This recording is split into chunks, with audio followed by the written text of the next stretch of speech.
Hi everyone, I'm Catherine Green and I'm going to take you through a Tug tutorial today. The Tug tutorial that I'm going to take you through is best practices to use with paid social. So we're going to be looking at Facebook and Instagram, Twitter, TikTok, LinkedIn, Snapchat and Pinterest. First, just to look at Facebook and Instagram. So the first bit for, setting up any sort of Facebook or Instagram campaign is obviously the campaign setup.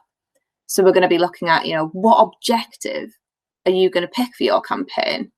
Is it going to be, brand based, which is reach, brand awareness or video views? Or could it be direct response? So things like conversions, lead generation. That's really important to tick off first before you set up your campaign. Then you're going to look at enabling campaign budget optimization. So that means it'll optimize towards the best ad groups or targeting in the campaign, and you're going to get better results.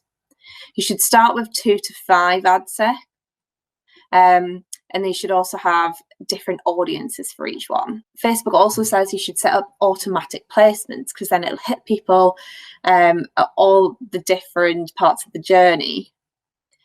Or you should definitely look at having about 4+ placements. So that whether that be stories, Instagram stories or Facebook, news feed, anything like that.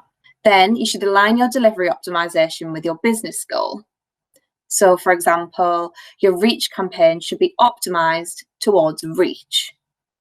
You should also be using at least 2 high quality creative assets designed for that particular audience. So what's going to resonate with that audience? They can be video assets or image assets. But with videos, we've got to remember 15 seconds or less. Too long, people aren't going to watch it. Then we're going to look at the campaign measurement. So we should be ensuring landing page views, people, who are more likely to land on the page. We should also have pixel tracking set up too, to make sure we're tracking any sort of conversions on the page that we see as important. With that also, we can consider split testing audiences or creative assets to see what people engage most with. Just another little look into the best practice for objectives. So awareness, that would be brand awareness or reach, consideration, traffic, engagement, app installs, video views, lead generation, messages, and then conversions.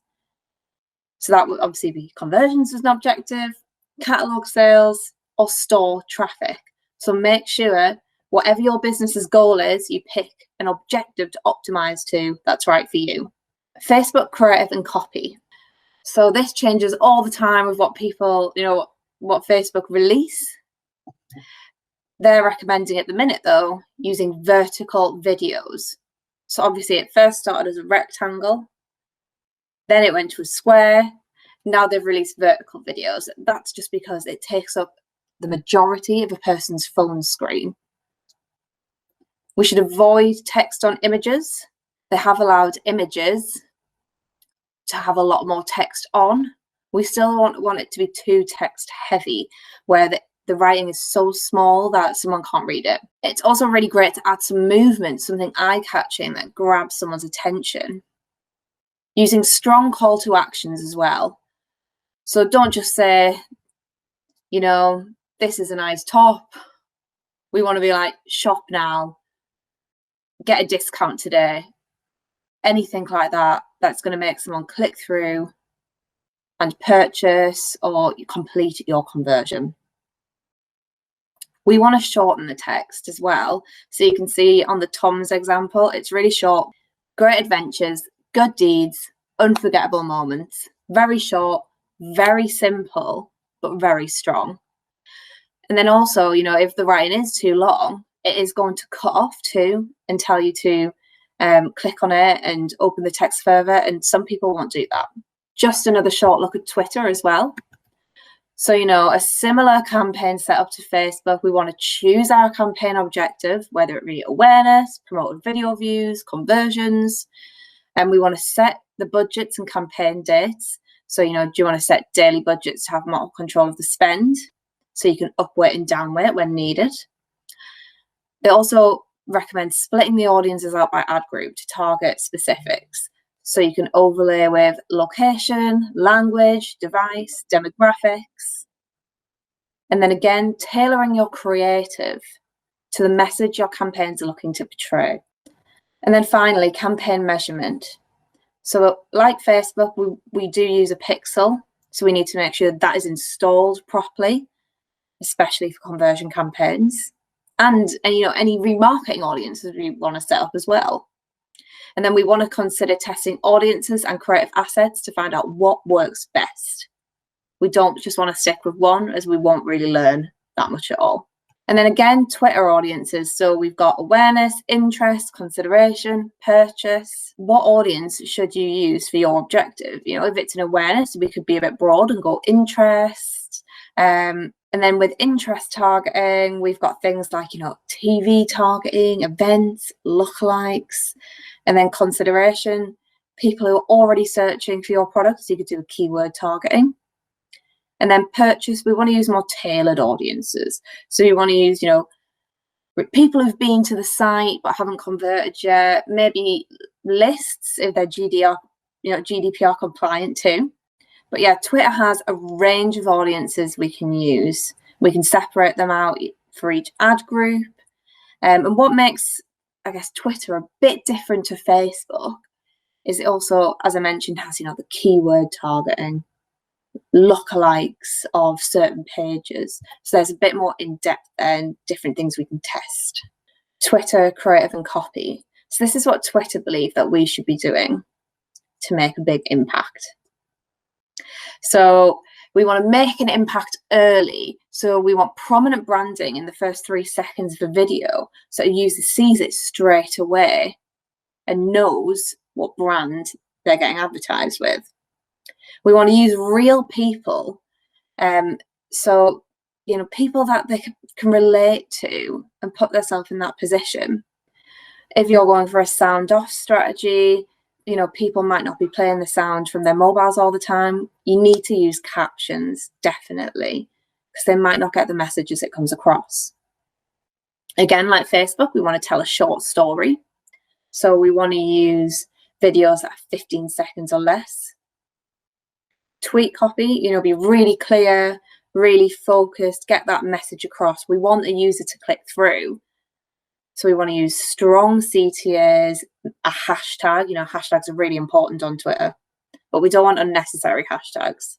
Poll ads as well. We should definitely use those. It captivates the audience. It gets them engaged. They can click, they can interact, but then we're also gaining some real-time insights to improve targeting for future campaigns. We want to use a range of formats, so video, image, app cards, lots of clickable content. And then finally, a really great format that we should all be testing is conversation cards. It engages users, encourages them to share your content, and you can ask them a really important question. Moving on to TikTok. So TikTok campaign best practices. So your campaign type should be based on advertising goals, similar to Facebook and Twitter.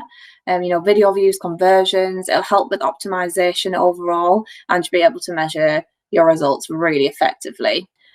And then at the top as well, at campaign level, you can set a total budget to make sure you do not overspend. Ad groups can include multiple ads too. So you can do a lot of testing there. You can test things like different audiences, different placements too. And by creating different ad groups, you've also got a bit of a control over each budget for each ad group if you need be. And then ad group tips. So just when choosing your product category, accurate classification helps the advertising optimization model run better.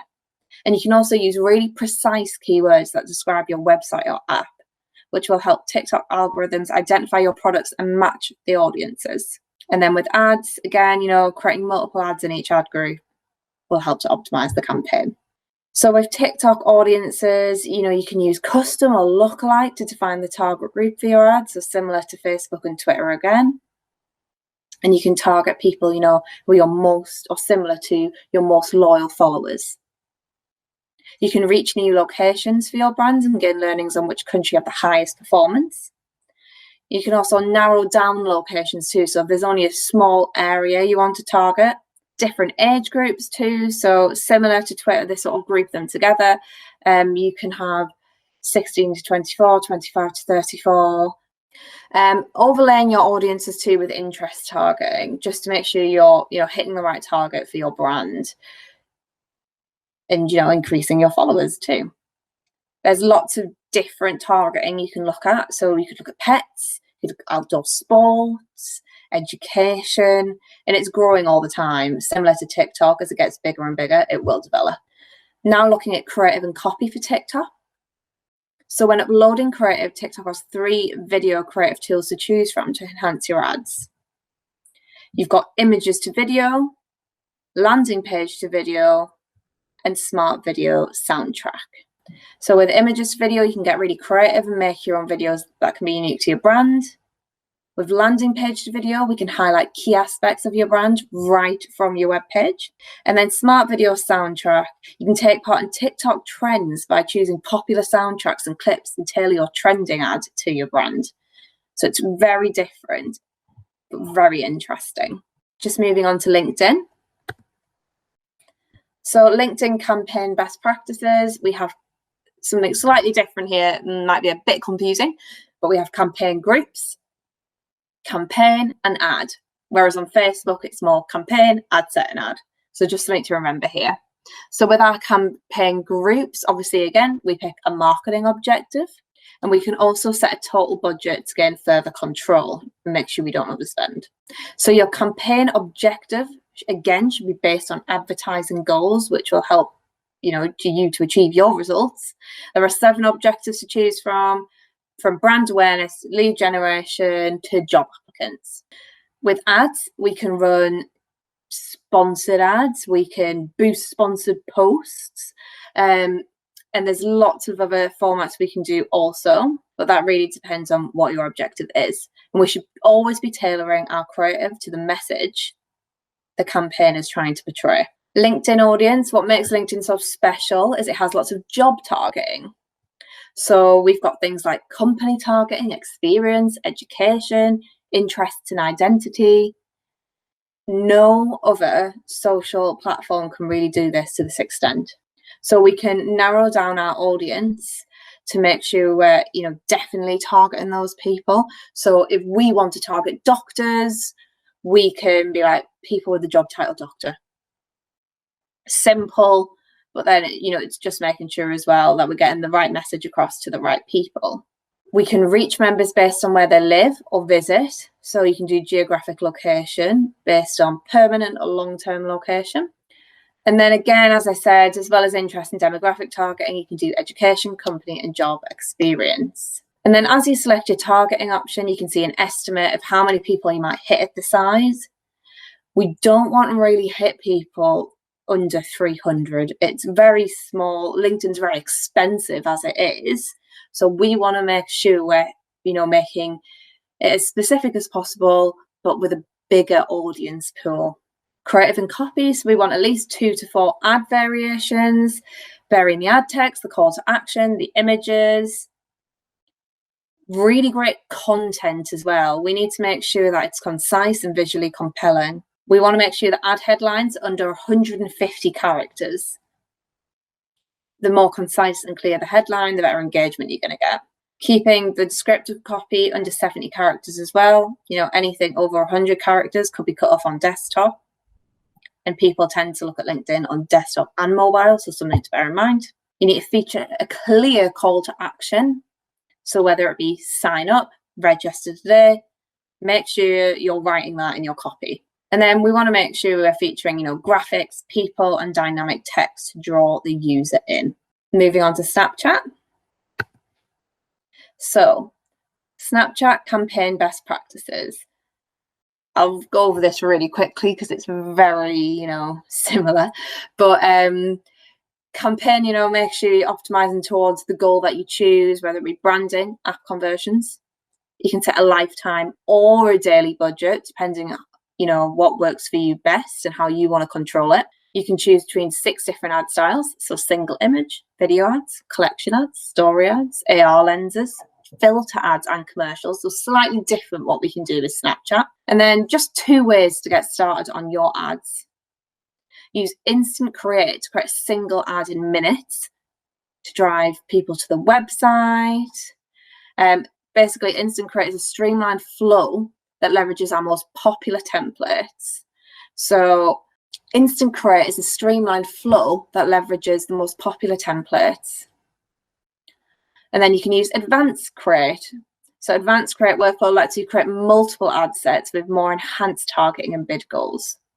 You can choose from all advertising objectives and bid goals, including the option to optimize towards users who are more likely to convert. So it really depends which one you want to use here. Snapchat audiences. So we can reach people based on their interest targeting. So what are they interested in? We can do demographic targeting. So, age range. If you want to broaden your audience, you could try a different age range. Location targeting. So places like different universities. We can retarget users through custom audiences as well. So reach people who've already interested in your brand. And then again, lookalike audiences, which is a winner on every platform, people similar to the existing customers you have. And then finally, you can match a customer list with Snapchatters with Snap Audience Match. So you can make sure you're targeting people who are active on the platform. Snapchat creative and copy. So we want to make the content really fun and shareable. You want to engage with the user. So make sure you're using lots of filters, lenses, and they're more likely to share the content across, social networks. We want to keep it short and simple. So again, no one's going to watch a minute-long video on an ad. It's going to take up loads of their data. So let's keep it 10 seconds or less. It might seem really short, but Snapchat actually recommends that it's around 3 to 5 seconds to drive an action. And they also think you should, establish the brand message within the first 2 seconds of the ad. A/B testing to improve performance. So as always, testing is really important to understand what works and what isn't. And then you can split test on Snapchat too. Showcasing your brand. So like any other platform, make sure you highlight your brand, what you can offer someone, and what you are looking to promote. Make sure it's really clear. And then finally, Pinterest. So Pinterest, it's campaign, ad group, pin. So just some campaign best practices. We should be using 1 pin per campaign. So A/B testing of pins should be done at the campaign level, not the ad group level. So the main reason this is really effective is when multiple promoted pins are within a campaign, basically the one that has, the best performing is more likely to get the most impressions and spend. They'll all go to 1 pin, so it's not really a fair test. You should be grouping campaigns by keywords and themes. So when structuring your Pinterest campaigns, think of each campaign as its own category, comprised of an overall theme and corresponding keywords.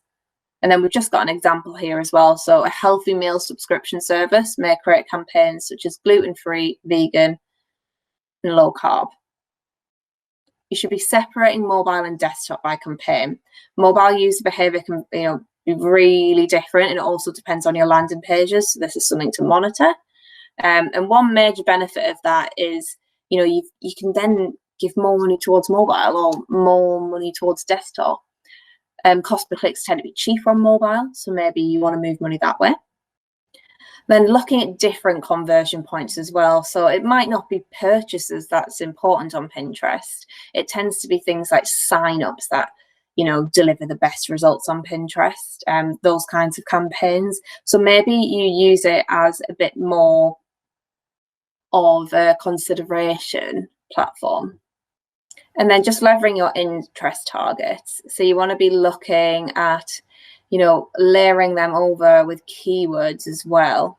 And then finally, just a quick look through at the different formats we can use. So there's images. So you want to pick a really eye-catching image, make your brand the focal point. Give context as well. And then make sure you're including your logo. And then finally, a text overlay on the image can tell a better story, can make the pin stand out and just, enhance the message you're trying to portray. With video, you want to make sure you're telling a really good story, getting that across in a really short amount of time as well. Make the first few seconds really compelling and get people want to engage, want to know more. You want to add some really, really great branding. Brand should be the first thing really that you should focus on a video, especially for an ad. And then on Pinterest, we don't want to tell people what to do. We want to, show them how great we are and why they should be, looking at our service or product. And then keep it really short and simple. Just looking at awareness campaigns as well. So we want to align the content to seasonal or special moments, so you can show seasonal moments in certain content. You can call out unique features. For example, pins with new in the text overlay drove 9 times higher aided awareness. And then finally, use the pin description to add context and reinforce branding. It gives, the user more information that they need. Looking at online sale campaigns. So align your content to season or special moments. Again, make sure that it is as relevant as possible to the moment that person's in. Making the text overlay actionable. So, get 1 month of free membership. Fall in love with the outdoors. Telling the user what to do. And anything that does that on Pinterest previously has, driven 6% more sales lift. And then create consistency between pins and the landing page. It should feel like a continuous experience. Someone shouldn't be clicking on your pin, then going to a really irrelevant landing page or something that isn't quite similar. Let them continue the journey. And then use description copy to add details. So your pin description is the perfect place, to give more information again, and that'll drive 28% higher online sales. And then finally, looking at offline sale campaigns too. So if you want to drive people, into store more, this is just something you can do. So, help people visualize your product in their lives. So why should people buy your product? Like, this person is, someone wearing the shoes. So make sure that you're also showing that this could also fit in that person's life. Make your products really prominent. The shoes are really prominent in this picture. It's going to be really obvious that, the clothing and the shoes is what they want to sell. By doing this, you're 20% more likely to drive offline sales. And then the email campaigns. Helping people visualize your product in their lives. Again, you want to show that this person needs it, this person can use your product in their life. So making sure also that you're, targeting the right audience too. Using text overlay, using, again, the pin description to add more context, and having this really, really strong call to action, e.g. sign up, telling the user what to do. And that is the end of my best practices. I really hope you enjoyed it, and I'll see you again soon.